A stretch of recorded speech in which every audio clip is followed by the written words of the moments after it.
casi terminando el sistema nervioso central, y hemos ido describiendo un poquito las singularidades del cerebro. Hemos hablado de la forma ovoidea que tiene el cerebro, separados por unos surcos de primer orden que se denominan cisuras. Estas cisuras son bastante profundas. En el caso del cerebro, van a dividir el cerebro en dos hemisferios cerebrales, uno derecho y otro izquierdo, y también hay cisuras que vamos a encontrar en diferentes caras del cerebro. Hemos hablado un poquito de los diámetros, 16 centímetros, 14 centímetros, 12 centímetros. Hemos hablado del peso que tiene el cerebro, 1100, 1180, 1200 gramos, que dan algunos autores. Nuevamente cisuras, pero esta vez lo estamos viendo en la cara externa, ¿no? La cisura de Rolando y la cisura de Sidney. La cisura de Rolando también se llama cisura central. Es una cisura relativamente vertical, aunque no es tan vertical, se asemeja un poquito a la columna vertebral. Entonces tiene una curvatura de convexidad anterior, tiene otra curvatura de concavidad anterior, nuevamente convexidad anterior y concavidad, ¿no? Entonces se asemeja un poquito. Tiene unos 7 centímetros aproximadamente de longitud, y por debajo vamos a encontrar otra cisura, que es casi transversal, ¿no? Y de ahí el nombre justamente de cisura lateral o cisura de Silvio. Esa cisura es mucho más larga que la cisura de Rolando. Proviene desde la cara inferior. Nosotros simplemente lo estamos viendo en esta cara lateral del cerebro. ¿Qué más encontramos en el cerebro? Bueno, imaginariamente podemos notar una cisura. En realidad no notamos la cisura, notamos la muesca, ¿no? O sea, el pequeño surquito, porque por dentro, en la cara interna, sí realmente vamos a encontrar la cisura perpendicular interna. Entonces, en el origen de esa cisura, nosotros podemos dibujar esta línea que va por la parte posterior. Es visible en los signos, por eso también se le llama cisura ciñada, ¿no? O bien por la dirección que tiene, perpendicular externa. Estas tres cisuras en la cara externa van a dividir la misma en diferentes espacios que se denominan lóbulos. Entonces así encontraremos el lóbulo frontal, el lóbulo parietal, el lóbulo temporal y el lóbulo occipital. Eso en la cara externa. Después vamos a hablar de aquello. Los bordes de la cara externa limitados por el borde superior y el borde externo. Y esta es la cara interna. Hemos hecho una continuación de la cisura interhemisférica, que es sagital. Pareciera que lo hemos prolongado, cortando inclusive hasta el tallo encefálico, ¿no? Entonces aquí no solamente estamos viendo la cara interna, sino también estamos viendo las formaciones interhemisféricas.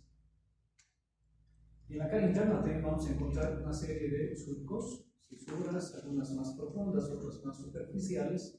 Vamos a encontrar formaciones interhemisféricas, vamos a encontrar cavidades, borde superior y el borde inferior o interno, limitando justamente esta cara, que es la cara interna.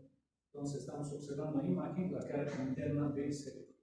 Y finalmente, la cara inferior, ¿no? La cara inferior del cerebro, relativamente plana. Aquí vamos a encontrar el borde externo, limitando justamente esta cara inferior, el borde interno o inferior, y vamos a encontrar la presencia de una cisura, que es justamente la cisura de Silvio. Ahora, aquí tenemos el cerebro en toda su magnitud. Por lo tanto, esta partecita anterior se le conoce también con el nombre de polo frontal o extremidad anterior. Esta partecita se le conoce con el nombre de polo occipital o extremidad posterior. Entonces, podemos mencionar ya estas superficies topográficas del cerebro. Entonces, la cara inferior del cerebro está dividida por esta cisura, que no es más que la cisura de Silvio. Pero no solamente estamos observando la cara inferior del cerebro, ¿no? Estamos observando también formaciones interhemisféricas. Entonces, tanto en la cara interna como en la cara inferior se están observando formaciones interhemisféricas. Aquí podemos ver, por ejemplo, el quiasma óptico, podemos ver el nervio olfatorio dividiéndose en sus dos raíces, su raíz interna, su raíz externa, podemos ver el espacio perforado anterior, podemos observar el quiasma óptico, evidentemente, y este es el otro espacio, ¿no?, que vamos a observarlo después, que no es más que el espacio octopeduncular. Después hablaremos de aquello. Bueno, una vez ubicadas las diferentes caras del cerebro, pues nosotros simplemente vamos a ir a describir cada una de las caras y algunos sus límites, ¿no?, que luego los vamos a encontrar en cada una de las caras. Bueno, aquí en la imagen nosotros estamos observando la cara externa del cerebro. Como habíamos indicado, está limitado por el borde superior, borde externo, entonces será el polo frontal hacia adelante y el polo occipital posterior. Esos vendrían a ser los límites de esta cara. ¿Qué cisuras hemos encontrado? Justamente la cisura de Rolando, la cisura de Silvio. Algo particular que hay que notar aquí de esta cisura es que proviene desde la cara inferior del cerebro, ¿no? Esta cisura primeramente es ascendente y luego se va haciendo posterior. En este trayecto ascendente que tiene, emite dos prolongaciones, una anterior y otra superior, que van a dividir la tercera frontal o el tercer giro frontal en superficies más pequeñas, que después lo vamos a mencionar. Bueno, y también recordar la cisura perpendicular externa, ¿no?, que está en la parte posterior. Entonces, estas tres cisuras, los bordes, van a delimitar cuatro pequeñas superficies que se denominan lóbulos.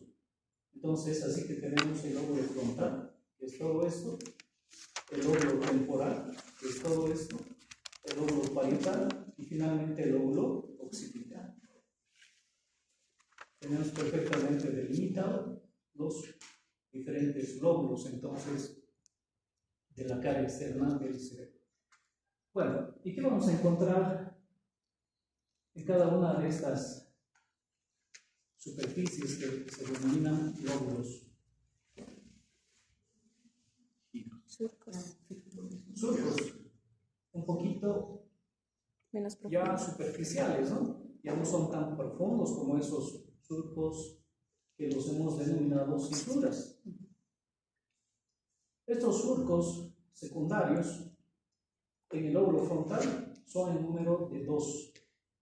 Uno se va a llamar surco superior y el surco inferior.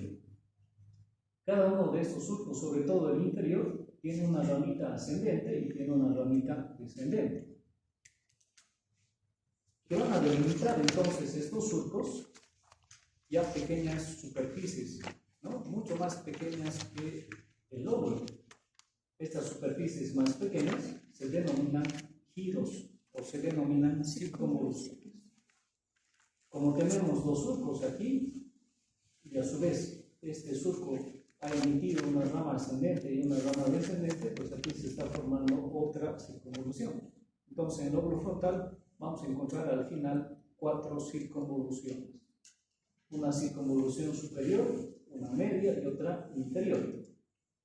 Y como estamos en el lóbulo frontal, se va a llamar circunvolución frontal superior, circunvolución frontal media y circunvolución frontal inferior. O también, de acuerdo al mapa de Brodmann, lo podemos denominar primera, segunda y tercera frontal. Y esta otra que se ha formado gracias a la rama ascendente y su rama descendente, sobre todo del surco inferior, se forma este giro, ¿no?, que tiene una dirección opuesta a estas otras, porque estas son relativamente transversales. En cambio, esta es completamente vertical. Y por esa razón se la llama frontal ascendente o bien la cuarta frontal. Hay que recordar que circunvolución es sinónimo de giro.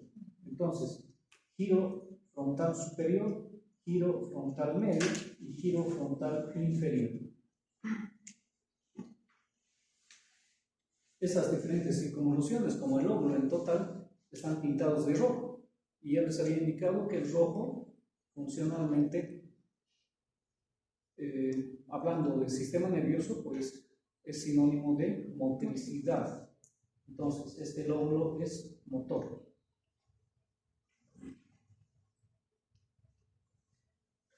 Bueno, vamos al lóbulo parietal. ¿Cómo está delimitado el lóbulo parietal? Hacia adelante está delimitado por la cisura de Rolando, inferiormente la cisura de Silvio, superiormente el borde superior y posteriormente la cisura perpendicular externa. Esos son los límites del lóbulo parietal.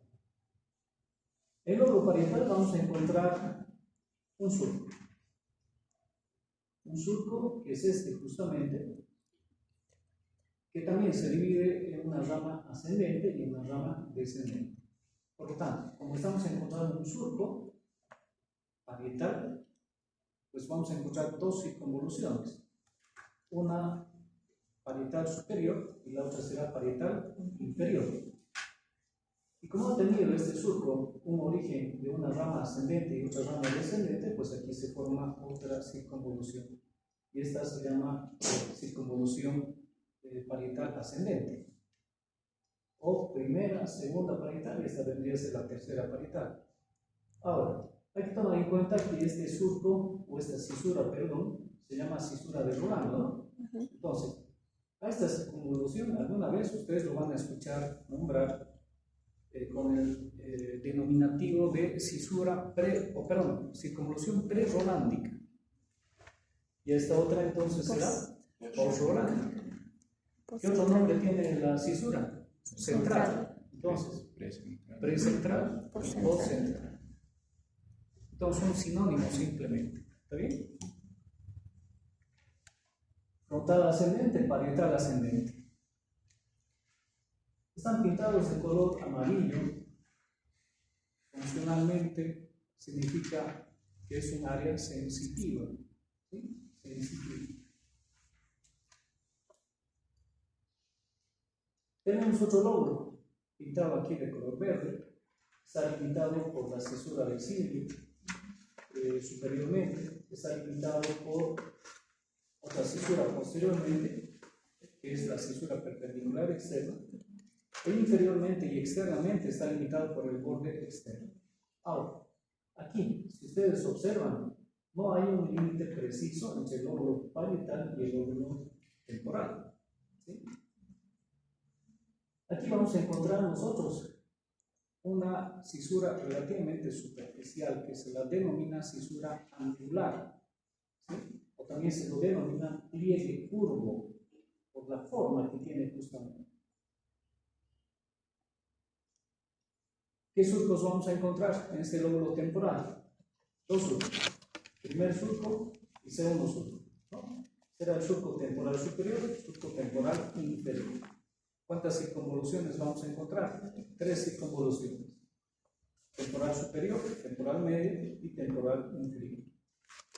Este es el centro o es el lóbulo de la audición. ¿Sí? Lóbulo de la audición.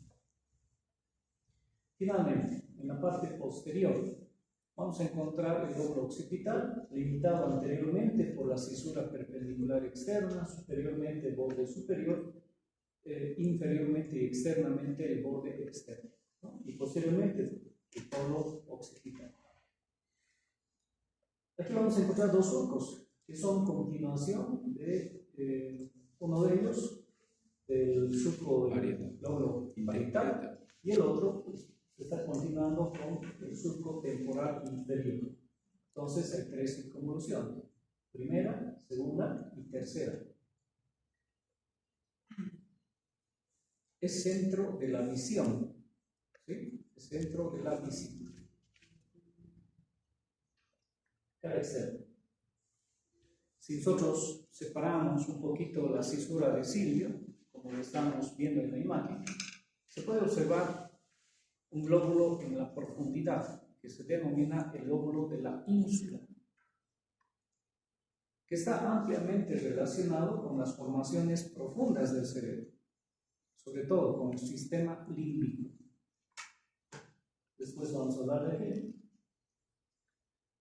Bueno, en la imagen nosotros estamos viendo la cara interna del cerebro, ¿no? Una cara completamente plana, una cara que ha sido seccionada porque nosotros estamos observando las formaciones interhemisféricas. Por lo tanto, ¿qué vamos a observar nosotros en esta cara interna del cerebro? Primero, los límites. El borde superior del cerebro, de este hemisferio cerebral, y el borde inferior del cerebro. Estamos viendo aquí partecita, ¿no?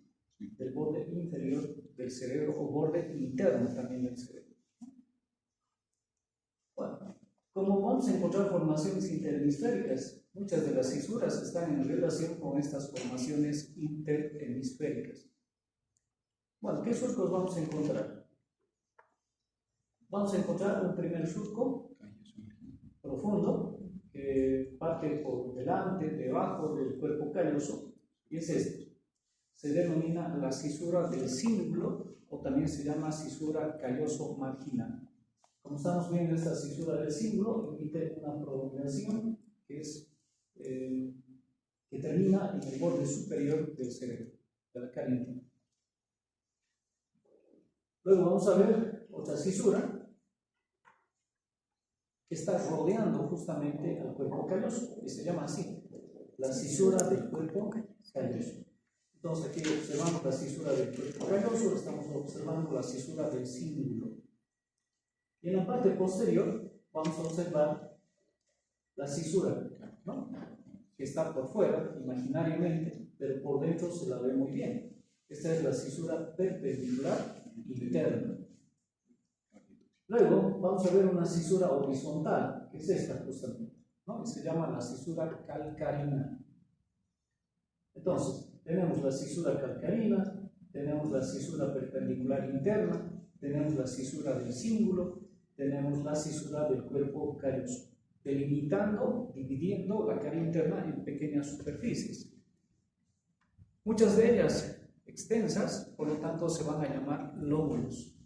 Entonces, la que está por encima de la cisura calloso marginal y por delante, todo esto no es solamente una circunvolución, sino realmente es el lóbulo, es el lóbulo frontal interno. La que está entre la cisura calloso marginal y la cisura del cuerpo calloso, pues aquí delimita una circunvolución. Es más delgada, es más pequeña, ¿no? ¿Cómo se va a llamar? Circunvolución del cuerpo calloso.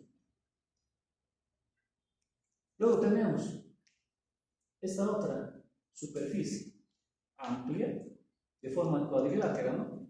Se va a llamar lóbulo cuadrilátero o cuadrado, o también se llama precúneo. Luego tenemos esta otra superficie, que es triangular, se parece a una cuña, y de ahí el nombre de cuneiforme. Cuneiforme.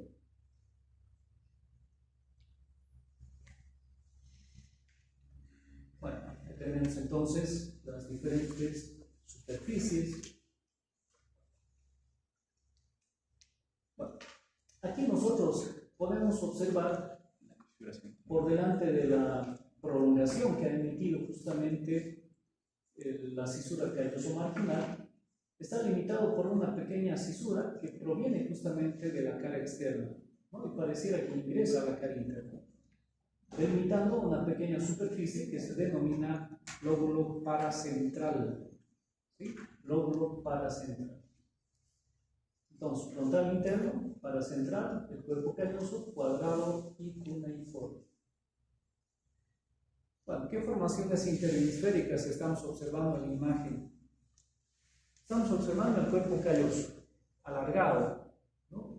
Es un medio de unión del hemisferio cerebral derecho con el hemisferio cerebral izquierdo. Por debajo estamos observando esta membranita que en realidad es la realidad que está en este hemisferio. Este es el ventrículo lateral derecho y está separado justamente del ventrículo lateral izquierdo por esta membrana que se llama la membrana del septum pellucidum o membrana translúcida. Por debajo estamos observando ya una pequeña formación, creo que está pintada, pero no está. Besito, ¿no? Es una lámina blanquecina.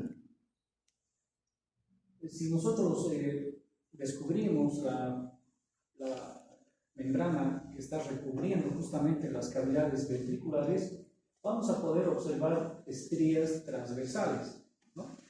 y no es más que el trígono cerebral. ¿Sí? El trígono cerebral. Igual, es otra formación que está uniendo el hemisferio cerebral derecho del hemisferio cerebral izquierdo. Trígono cerebral. Tiene varios nombres, ¿no? Se llama también la bóveda de los 4 pilares, la lira de David. Formación blanca. Esto es formación blanca. El septum pelúceo, formación blanca. Esto es cavidad. Y por debajo vamos a encontrar esta formación, que ya la conocemos. Si se fijan ustedes, tiene una coloración un poquito más oscura, ¿no? Por lo tanto, es un núcleo gris. ¿Qué núcleo gris? El tálamo óptico. Sí, el tálamo. Bueno, y debajo, esto ya lo conocemos, es el tronco encefálico. Cara inferior del cerebro. Habíamos visto que esta cara inferior del cerebro está dividido por la cisura de Silvio. La cisura de Silvio tiene una extensión aproximadamente de 12.5 centímetros. Se origina evidentemente en la cara inferior del cerebro y se origina en esta pequeña superficie, que si nosotros lo vemos bien, tiene una forma romboidal, que se llama espacio perforado anterior. Como tiene forma romboidal, tiene 4 ángulos: un ángulo anterior, un ángulo posterior, un ángulo interno y un ángulo externo. ¿De dónde se está originando entonces la cisura de Silvio? Del ángulo externo del espacio perforado anterior. Como estamos viendo en la imagen, es curva, presenta una curvatura entonces de convexidad anterior, dividiendo la cara inferior del cerebro en 2 lóbulos, uno anterior, orbitario, y el otro posterior, temporo-occipital. Bueno, vamos al lóbulo orbitario. ¿Cómo está limitado el lóbulo orbitario entonces? Hacia adelante el polo frontal, por dentro el borde interno, hacia atrás la cisura de Silvio y por fuera el borde externo, lóbulo orbitario. ¿Qué vamos a encontrar en este lóbulo orbitario? Vamos a encontrar 2 surcos, uno interno y el otro externo. El externo tiene la forma de una H, o tiene la forma de una K, ¿no? O tiene la forma de una M mayúscula, etc. Puede variar la forma. Por lo general tiene esta forma, de una H mayúscula. Entonces, también a estos surcos se lo denomina surco olfatorio y a este surco en H, o surco orbital. Por lo tanto, van a constituir circunvoluciones relativamente irregulares. Una de ellas, la circunvolución recta, la que está por dentro justamente del surco olfatorio. Circunvolución recta. Y el resto, pues queda delimitado como circunvolución orbitaria interna y externa. Nada más. Vamos al lóbulo temporo-occipital. Bueno, y aquí nosotros vamos a encontrar un surco que divide este lóbulo temporo-occipital en 2 circunvoluciones, una temporo-occipital interna y otra temporo-occipital externa. Si nosotros observamos bien por fuera, aquí, esto lo que estamos observando no es más que la tercera temporal. Por lo tanto, tercera temporal, esta también entonces la podemos denominar cuarta temporal y esta quinta temporal. ¿Sí? Pero simplemente lo estamos viendo por debajo. O temporo-occipital interna y temporo-occipital externa. Esta temporo-occipital interna, aquí nosotros estamos viendo simplemente una parte de ella. Tiene la forma digástrica, vale decir, tiene una pequeña, un pequeño cuello, justamente en la parte central. Por lo tanto, esto debería ser la parte anterior de esta circunvolución y la parte posterior no la estamos viendo. Esta parte anterior se lo conoce con el nombre de circunvolución del hipocampo. ¿Sí? Circunvolución del hipocampo. Y la parte posterior se la conoce con el nombre de circunvolución lingual. Esta circunvolución del hipocampo presenta un ganchito y es justamente el uncus de la circunvolución del hipocampo, o gancho de la circunvolución del hipocampo. Bueno, nada más de la cara inferior. Formaciones interhemisféricas. ¿Qué estamos observando? La raíz olfatoria, ¿no? La cinta olfatoria, que se divide en dos raíces, una raíz externa, una raíz interna. Estamos observando el quiasma óptico. Bueno, esto que vendrá a ser los nervios ópticos, y esto, la cinta óptica. Esto de aquí. Quiasma óptico. ¿Qué formación será? El tubérculo cinero, o que también se llama. Y el tubérculo ceniciento. ¿Y qué representa en realidad? La parte más inferior del tálamo óptico, ¿verdad? ¿Cómo se llama? Hipotálamo. Entonces, eso está representando esto. Si nosotros cortamos esto por dentro, entonces vamos a encontrar ¿qué cosa? Vamos a encontrar el tercer ventrículo o ventrículo medio. Bueno, y de aquí se desprende, ¿no? Un tallito, sí, del cual se sujeta justamente la glándula hipófisis. Por delante, ¿qué vamos a encontrar? Estas dos formaciones, ¿no? ¿Qué son? Los tubérculos mamilares o los cuerpos mamilares. Y delante o detrás, más bien, vamos a encontrar otro espacio. No es más que el espacio perforado posterior. Todo este espacio se llama espacio octopeduncular, ¿no? Y el que se encuentra delimitado entre los pedúnculos cerebrales simplemente se va a llamar espacio interpeduncular. Bueno, esas son las formaciones interhemisféricas que nosotros podemos observar en esta cara inferior del cerebro. El cerebro, un contingente de neuronas que se encuentra en la corteza cerebral, pero tiene fibras que van a llegar al cerebro y también tiene fibras que parten del cerebro, ¿no? Que salen del cerebro.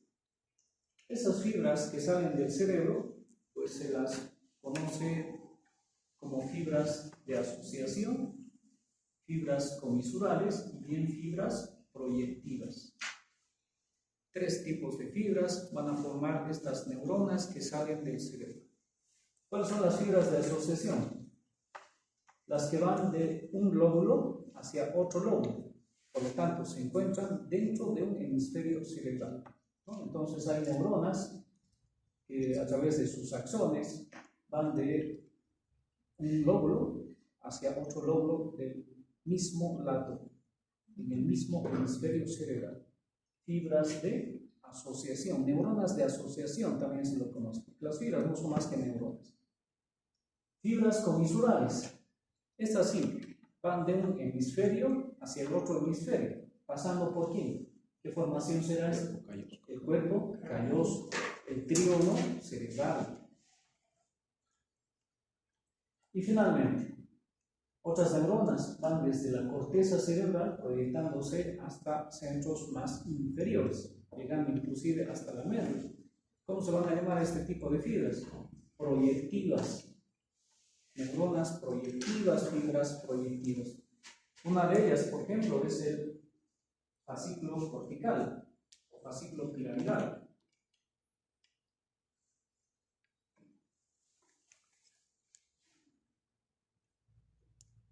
Bueno, la corteza cerebral está constituida por neuronas. 6 capas de neuronas, todas ellas son neuronas. Diferente al cerebelo, porque en el cerebelo solamente encontramos 3, ¿no? 3 capas de neuronas. Entonces ven ustedes la importancia y el grosor que tiene justamente la corteza cerebral. ¿Dónde tiene más grosor la corteza cerebral? El lóbulo frontal. ¿Dónde tiene menor grosor la corteza cerebral? El lóbulo occipital. Bueno, y esto es completamente histológico, ¿no? Pero de todas maneras hay que tomar en cuenta que todas son neuronas de diferente forma. Capa molecular, la más superficial, son neuronas. Capa granular externa, piramidal externa. Aquí nace, ¿no? El fascículo piramidal. Y de aquí el nombre, justamente, porque las neuronas tienen esa forma, tienen forma piramidal, ¿no? Entonces aquí se está originando el fascículo piramidal. Por debajo vamos a encontrar la capa granular interna, una capa piramidal interna y finalmente una capa multiforme, flexiforme también se ve, ¿no? Todas ellas están formando la corteza cerebral. Y como esta corteza cerebral es un conjunto de neuronas, pues evidentemente van a controlar una determinada función. Y es así que Brodmann ha dibujado, ¿no?, todo un mapa a nivel de la corteza cerebral. Un mapa de acuerdo a las funciones que tiene cada lóbulo, ¿no? Funciones específicas que tiene cada lóbulo, y también en cada circunvolución vamos a encontrar estos centros corticales. Recordaremos un poquito que en el lóbulo frontal se encuentra la función motora, y una de ellas, la principal, se encuentra justamente en la circunvolución frontal ascendente, el área 4 de Brodmann, ¿no? ¿Sí? El área 4 de Brodmann está ubicado entonces en la circunvolución frontal ascendente. ¿Cómo se compara esta circunvolución? Bueno, esta circunvolución se lo ha comparado justamente con esta personita que se lo denomina homúnculo. Una persona que tiene una cabeza grande, tiene extremidades superiores, sobre todo manos grandes, y las extremidades inferiores más bien son pequeñas. El tórax es pequeño, las extremidades inferiores son pequeñas y desbordan la circunvolución frontal hasta la cara interna del cerebro. A esto se lo ha llamado homúnculo motor, porque también hay un homúnculo sensitivo. ¿Y esto que está representando en realidad? ¿Qué nos dice la imagen? Que gran parte de los músculos están controlados por neuronas. Vean ustedes, ¿para quién principalmente? Para la cara. Los músculos de la cara tienen una gran parte del territorio de esta circunvolución frontal. Luego, la mano. Y muy poco la extremidad inferior. Por eso es que tenemos más, la mayoría, ¿no? La mayoría de nosotros tenemos más especificidad en las manos. Los pianistas tienen mucha más superficie, por ejemplo, a nivel de la circunvolución frontal ascendente. Los deportistas, ¿no?, los futbolistas principalmente, que tienen que darle una función mucho más específica a las extremidades inferiores, tienen mayor superficie de la circunvolución frontal, ¿no? Entonces, homúnculo motor. Bueno, vamos a quedar aquí. Resulta ahora que desde la universidad nos están haciendo un control en todos los ambientes. Yo creo que de aquí a un tiempo vamos a tener que pasar solamente aquí para no estar correteando. No entienden en la universidad que tenemos 3 ambientes nosotros, los de medicina. Y no hablo solamente por los que estamos en anatomía o histología, sino también por los que están en hospitales.